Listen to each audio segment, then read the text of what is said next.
sein de fleurons glorieux, car ton bras sait porter l'épée, il sait porter la croix. Ton histoire est une épopée, les plus brillants exploits. Et ta valeur, deux fois trompée, protégera nos foyers et nos droits,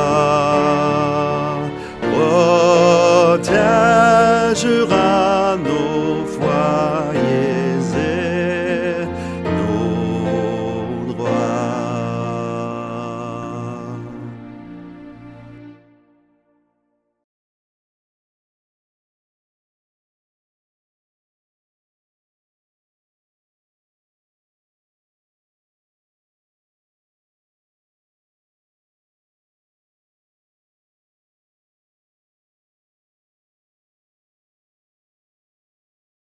Au nom du Père et du Fils et du Saint-Esprit. Amen. Dieu créateur, nous reconnaissons tous les dons que tu nous as accordés. Nous reconnaissons d'une façon spéciale les enfants, qui sont des cadeaux pour nous et nous signes d'espérance pour l'avenir. Nous exprimons notre tristesse pour tous ces enfants et jeunes autochtones qui ont souffert au cours de ces dernières décennies et continuent d'aujourd'hui à vivre l'impact. Nous n'oublions pas la douleur vécue par leurs familles, parents et amis. Dieu de miséricorde et de compassion, nous te demandons réconfort, guérison et consolation pour tous les peuples autochtones qui vivent en douleur et tristesse en raison des séquelles du passé et du présent. Donne-nous le courage de reconnaître la vérité afin de marcher sur le chemin de la réconciliation malgré l'inconfort que nous pouvons ressentir. Au nom du Père, du Fils et du Saint-Esprit. Amen. C'est moi, c'est nous, c'est qui l'on est. Samuel Genève.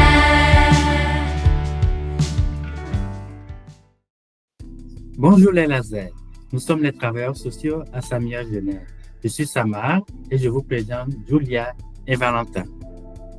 Dans le cadre de la Semaine du respect, nous tenions à aborder un sujet fort important pour vous, les microagressions. Bien que ce soit un thème délicat qui peut soulever diverses émotions, nous voulions vous sensibiliser afin d'en diminuer leur présence au sein de notre communauté scolaire.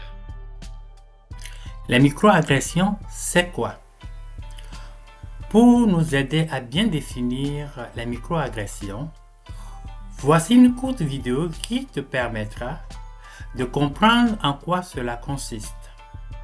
On vous revient après le visionnement.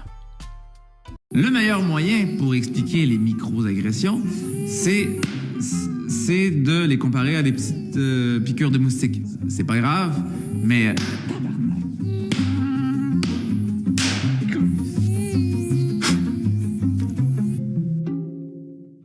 Hey Mohamed, tu viens d'où? Non mais, pour vrai, tu viens d'où? Ah, ok, Liban. Ok, cool. Hey, moi, une fois, j'étais allé au Maroc. J'avais l'impression d'être dans Aladdin.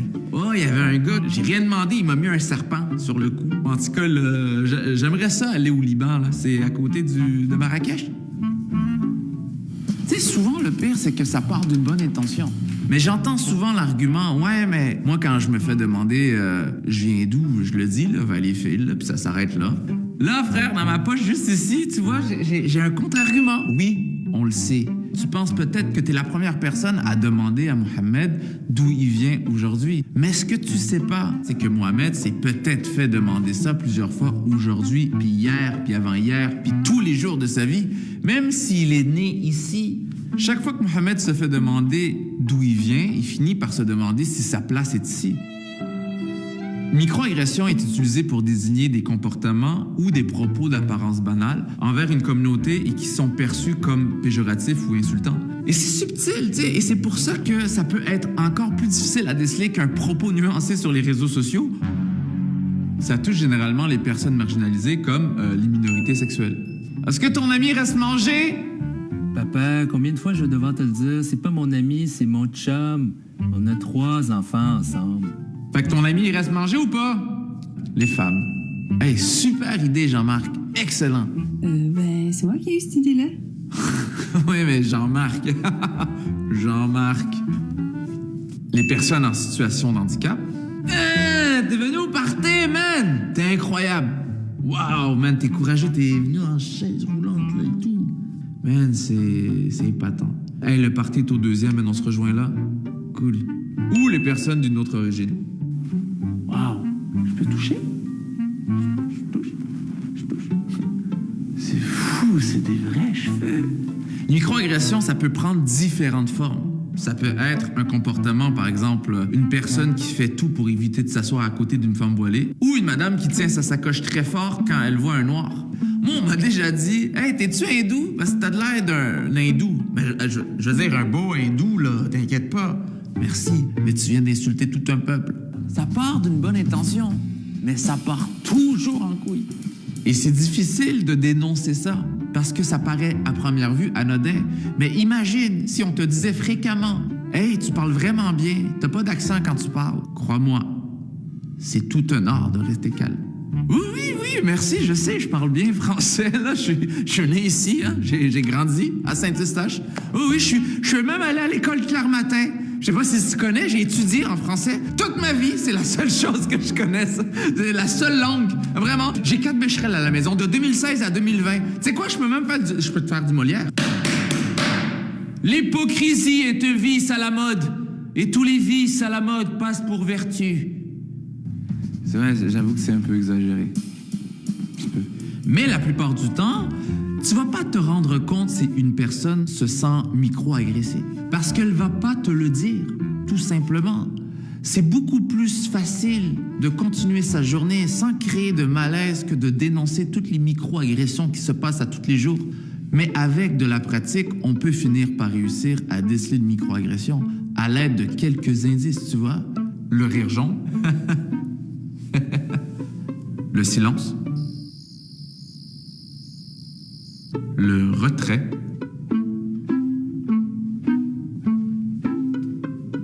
Ou l'évitement. Les microagressions sont humiliantes, dégradantes, infériorisantes. Elles peuvent conduire à l'isolement, à l'anxiété ou même à la dépression. Mais tu sais, le plus frustrant, c'est que c'est souvent la personne qui les dénonce qui passe pour susceptible. Bon, c'est sûr que certaines personnes ont l'épiderme un peu plus fragile, tu sais. Me passerais-tu le sel, s'il te plaît? Pardon? Sais-tu combien de fois dans ma vie on m'a demandé ça? Hein? Mais faut être sensible et ouvert d'esprit, c'est tout, en fait.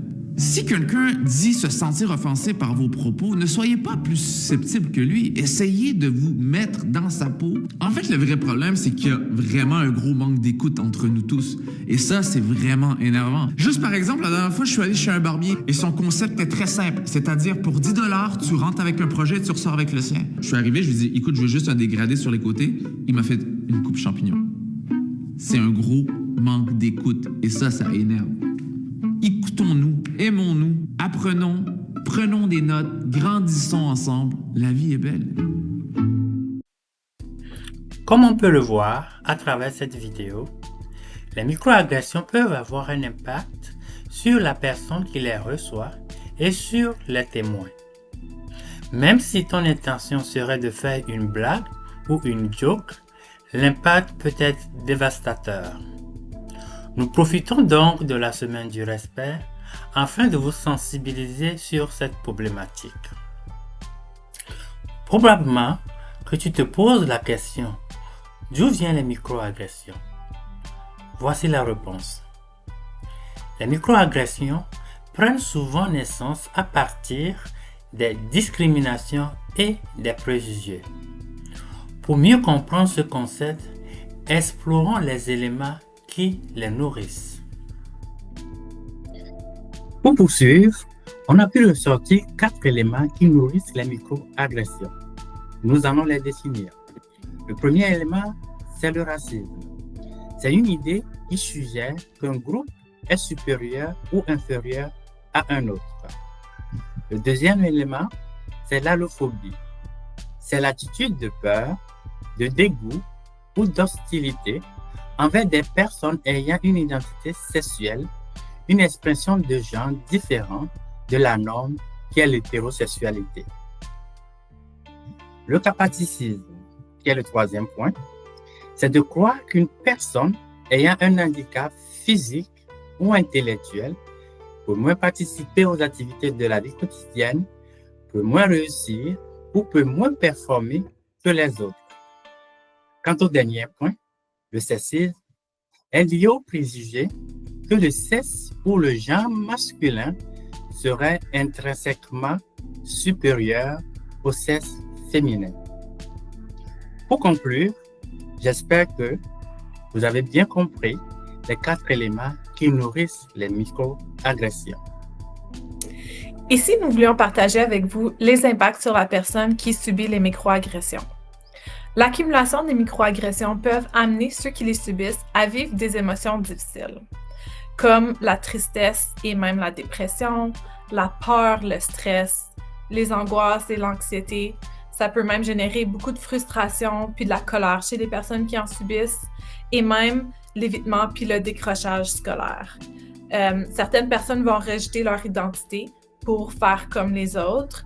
D'autres vont éviter certains endroits, certaines interactions sociales ou groupes sociaux, vont éviter de parler d'eux-mêmes puis de parler de leur héritage culturel pour pouvoir plaire à tout le monde.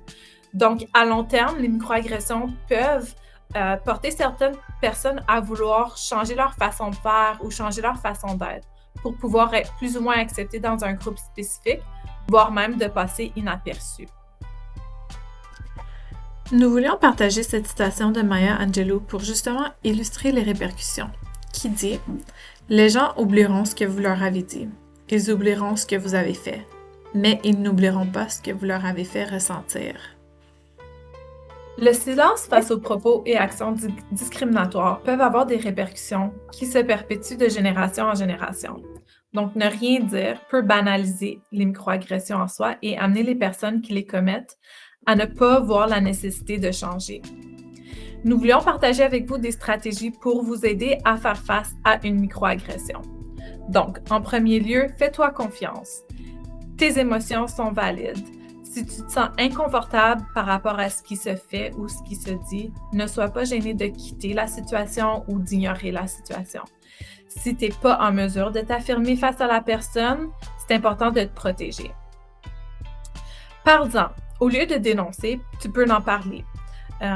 C'est important de signaler les situations, les comportements ou les commentaires qui nous font de la peine ou qui font de la peine à la personne concernée, même si la personne agit de façon non intentionnelle, parce que souvent les microagressions, c'est non intentionnel.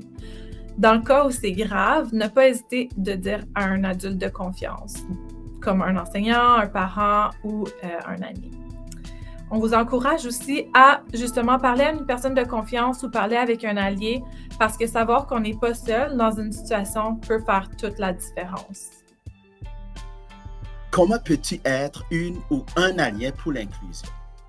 Je parle à toi, cher Lazare, qui est témoin de microagression. Tu peux faire la différence.